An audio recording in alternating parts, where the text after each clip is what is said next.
আসসালামু আলাইকুম। আজকে হঠাৎ পাউরুটি খেতে ইচ্ছা করলো। তাই পাউরুটির জন্য সব রেডি করে নিচ্ছি। আর মেয়েকে বললাম, তুমি ভিডিও করে দাও। এই তো আমি উপকরণগুলো দিচ্ছি আস্তে আস্তে।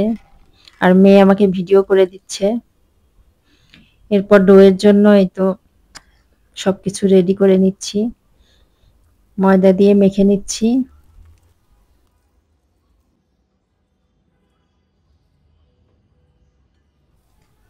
পাউরুটির ডোটা তৈরি করা শেষ, এখন রেস্টে রেখে দিলাম। এরপর আপনাদের একটি হাদিস শোনাই। বিশ্বনবী মোহাম্মদ সাল্লাল্লাহু আলাইহি সাল্লাম বলেছেন, ঈমানের শাখা ৬০-এরও বেশি এবং লজ্জাশীলতা ঈমানের একটি শাখা। সহিহ আল বুখারী, হাদিস ৯। পাউরুটি যে পাত্রে বসাবো সেই পাত্রে তেল মেখে নিচ্ছি। মেখে ডোটা বসিয়ে আবার রেস্টে রেখে দিব।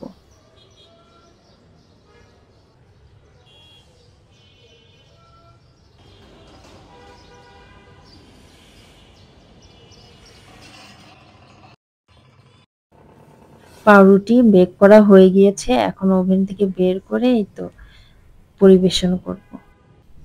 এখন পাউরুটিটা পিস করে নিলাম।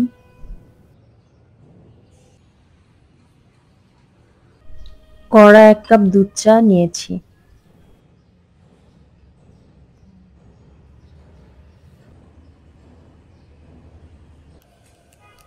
এখন এই মুহূর্তে ছোটবেলার কথা মনে পড়ে গেল।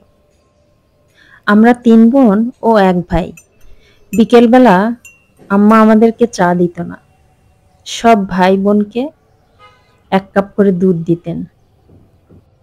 আমরা সবাই সুন্দর করে খেয়ে নিতাম। কিন্তু দেখুন এখনকার বাচ্চারা দুধ খেতে চায় না। চা ওদের বড্ড বেশি প্রিয়।